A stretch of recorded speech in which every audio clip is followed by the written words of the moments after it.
Hola chicos, ¿cómo están? Bueno, vamos con este videito nuevo de mecánica, cantidad de movimiento y choques. Dentro de la mecánica tenemos este tema de cantidad de movimiento, impulso y choque.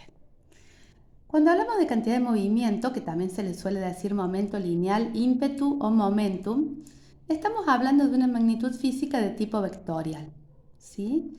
Que se define como el producto de la masa del cuerpo por la velocidad que tiene dicho cuerpo.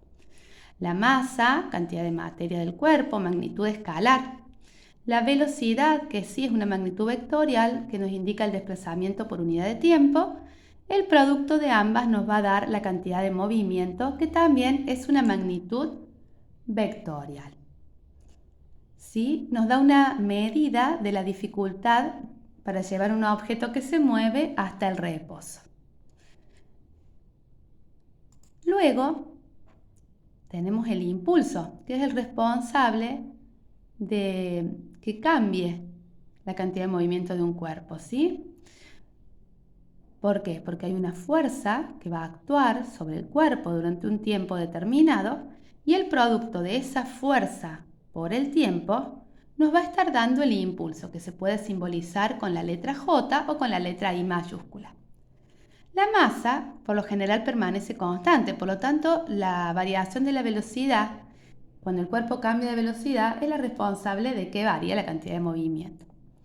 Si cambia de velocidad es porque hay aceleración, y si hay aceleración es porque hay una fuerza neta actuando sobre el cuerpo, como lo dice la segunda ley de Newton. Va a depender de esa fuerza y también va a depender del intervalo de tiempo en el que actúe.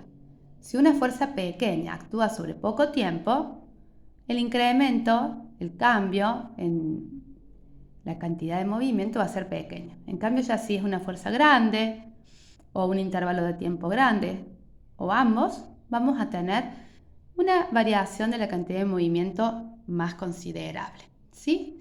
Cuando hablamos de cantidad de movimiento, es algo que los objetos poseen, tienen.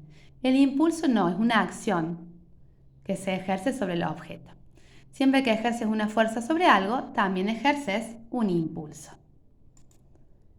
Bien, entonces, el impulso mecánico es el producto de la fuerza por el tiempo, por lo tanto va a ser newton por segundo su unidad, o dina por segundo, o kilogramos fuerza por segundo.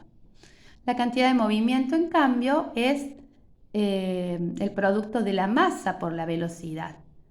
¿Sí? Entonces vamos a tener kilogramos por metro sobre segundo, vamos a tener gramos por centímetros sobre segundos o unidad técnica de masa por metro sobre segundo, que van a ser equivalentes a las unidades de impulso. ¿Por qué? Porque el teorema del impulso mecánico nos dice que siempre que actúa un impulso sobre un cuerpo, o sea, una fuerza que dura un tiempo, esa acción, cuyo producto es el impulso, va a ser igual a la variación de la cantidad de movimiento. O sea, la cantidad de movimiento final menos la cantidad de movimiento inicial. ¿Sí? Eso se da en muchas cosas de la vida diaria, por ejemplo, una bala que se dispara, un vehículo en movimiento que choca, un martillo que pega contra un tablón, un taco que le pega a una bola de billar, una bola grande que choca contra una bola pequeña.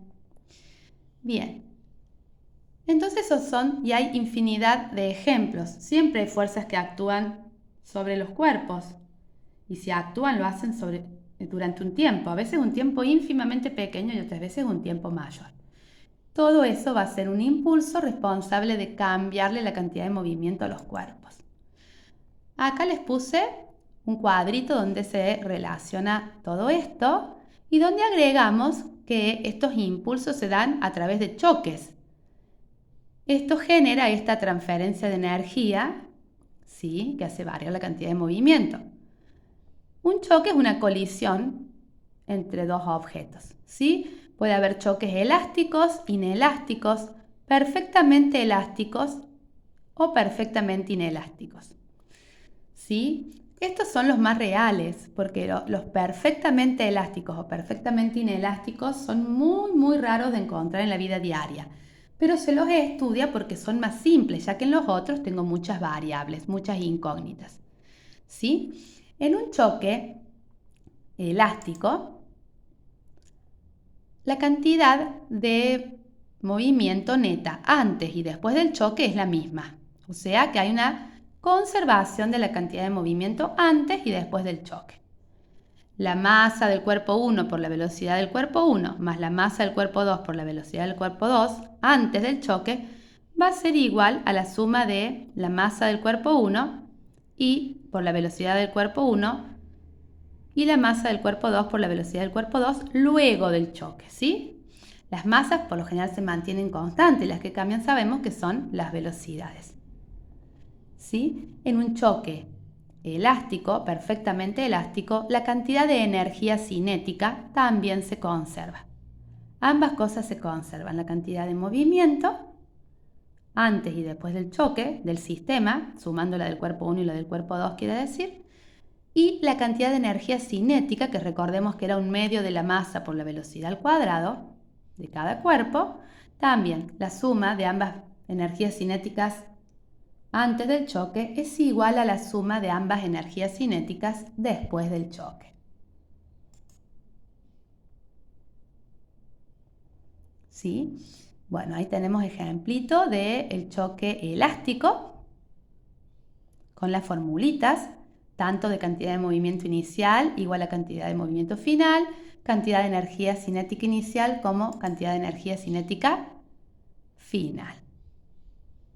En los choques o colisiones inelásticas, también se conserva la cantidad de movimiento. Lo que no se conserva es la cantidad de energía cinética, porque hay energía que se emplea en la deformación, ya que en este choque los cuerpos se deforman o se unen a veces. Entonces va a haber disipación de energía, ¿sí? En ese deformar el cuerpo, en ruido, en calor. Así que no va a haber, conservación de la energía cinética. Va a haber energía que se va a disipar, ¿sí? Muchas veces en estos cuerpos, en los choques inelásticos, los cuerpos salen con la misma velocidad y muchas veces casi unidos. En el perfectamente inelástico quedan unidos. Entonces se comportan como un cuerpo que es igual a la suma de ambas masas. Y los dos van con la misma velocidad, ¿sí? Entonces, por ejemplo, podríamos de eso decir, ¿sí?, que la masa 1 por la velocidad 1 más la masa 2 por la velocidad 2 antes del choque es igual a la masa 1 por la velocidad del cuerpo 1 después del choque más la masa del cuerpo 2 por la velocidad del cuerpo 2 después del choque. Si ambas velocidades son las mismas, las saco fuera como factor común y me queda la masa 1 más la masa 2 por la velocidad final, que es igual para los dos, por eso es factor común. Y si esta masa 1 y masa 2 la paso para este lado dividiendo, voy a poder calcular la velocidad final, o sea, cantidad de movimiento del cuerpo 1 inicialmente, más la cantidad de movimiento del cuerpo 2 inicialmente, sobre la suma de las masas va a ser igual a la velocidad final de ambos cuerpos, que salen como si estuvieran pegados. Entonces ahí tenemos despejadita incluso esa fórmula. En estas colisiones perfectamente inelásticas, entonces vamos a comprobar que la energía cinética no se conserva. Esa es una característica importante, ¿sí? Bien. Próximamente un videito con la resolución de algunos problemitas.